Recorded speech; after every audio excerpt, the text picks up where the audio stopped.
Sa iba late, sa iba hindi. Holy Friday pa tong video na to. Ngayon ko lang i-upload. So nakita nyo 4 PM na nung kami umalis. Going south kasi pupunta kami ngayon kay Padre Pio. Doon naman kami mag-spend ng times ng Holy Friday sa Padre Pio, Santo Tomas, Batangas.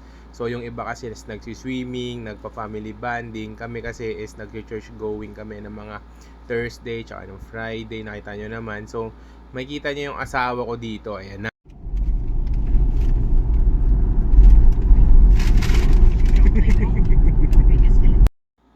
Makikita nyo, braso pa lang, kakabahan ka na.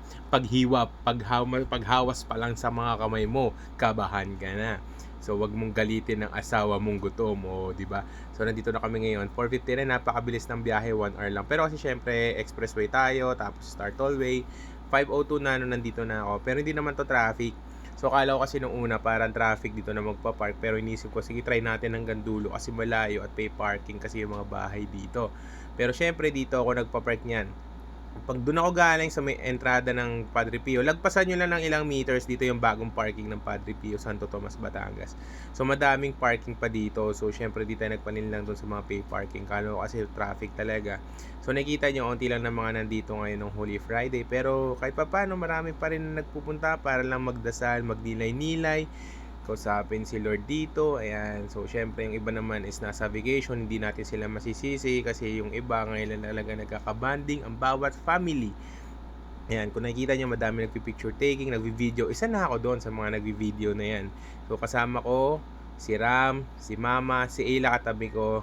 So, nung kami ng biyahe nito is mainit na talaga noon. Pero, kanya-kanya kami dala ng aqua flask or tumbler. Bakit? Kasi syempre, hindi na kami bibili ng tubig. Magkano rin ng tubig dito ha? Ang bottled water, mahal din. Kaya nagdadala na talaga kami. So, dan na yung minsan nito na kaya nakapag-video na ako. Ayan. So, ang ganda na dito is kahit pa paano na-renovate. Correct me, I'm wrong. Pero alam ko talaga is na-renovate na yung church. So, syempre, yung na ngayon na nagaganap dito is preparing na sila for the procession ng mga gagawin nila ngayon. So, kita mo naman, panilay-nilay lang tayo dito. Ayan, padasal-dasal. Syempre, kailangan natin kausapin si Lord sa bawat na nangyayari sa mga buhay natin. Lahat kasi yan may reason. Ika nga na sinasabi nilang lahat. So, ayan na, start na ng procession. Si Mama sabi niya sa akin, sasama to siya sa procession. Pero wag ka na sa kabila siya ng dulo ng simbahan sa may harapan. Nandun sila ni Ram. So, sabi niya, paano daw siya sasama? Hindi niya pala ito napansin kasi doon siya ay nagdadasal. Silang dalawa ni Ram. So, madami na nagpo-procession, sumama din dito. Madami naglalakad. Si Mama gustong pumunta sa top niyan. Sabi ko, Ma, gusto mo bang ma-heat stroke dito? Kasi ang taas niyan, taas ang init, madaming tao. Kayong dalawa ni Ram aakyat. Ayun nga pala, salamat nga pala kala Chief kasi nagbibigay protection sa atin dito sa loob ng Padre Pio. Yun pala, nagmahal na yung Padre Pio ng mga oil natin kasi yung dati pala nilang supplier is hindi daw accredited. As per ate, hindi daw. Correct me if I'm wrong. Ayan. Pero ngayon is accredited na daw ito ng FDA kasi nagmahal yung price. Sabi ko, ate, bakit hindi na ganun yung price?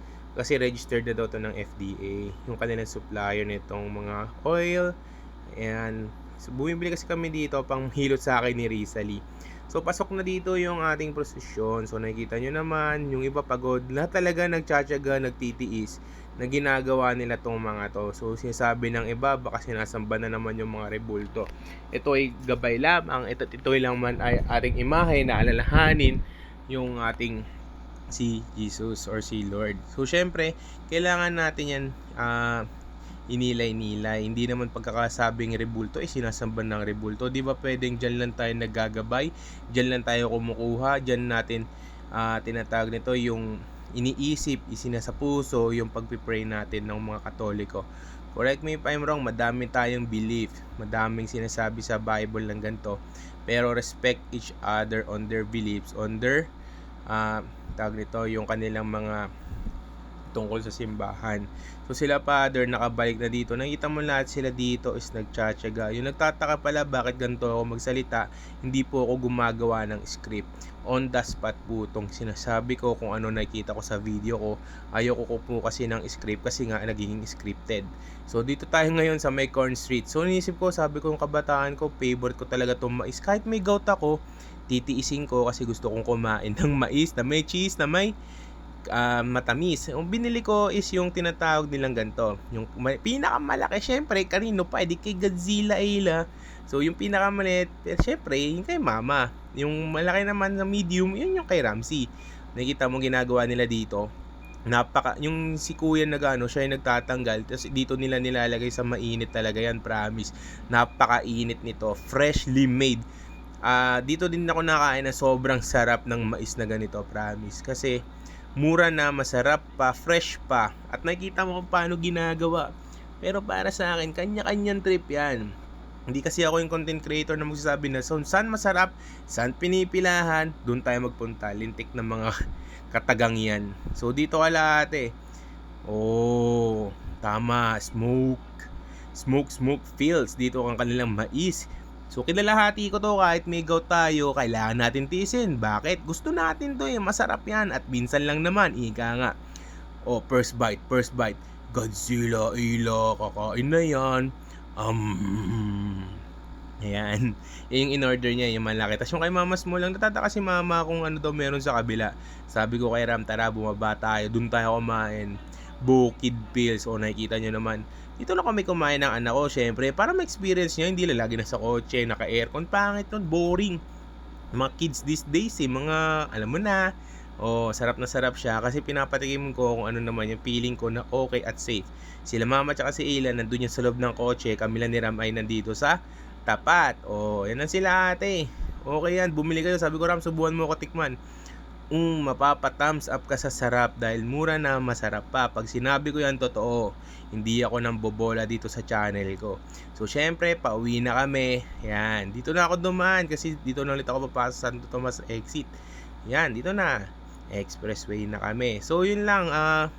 Maraming salamat sa mga nanonood at di nanonood. Okay lang yun kasi yan ang trip ninyo. So, sana manood pa kayo. At nandito na ako sa Better Living at ako ay kakain na ng hapunan. Ngayon, kung gusto mong panoorin ng eating episode ko, subaybayan mo na lang ako ulit. Ayan, tapat lang yan ang Parañaque Doctor sa hospital. Ang sarap dito, promise, legit. Yun lang, bye-bye.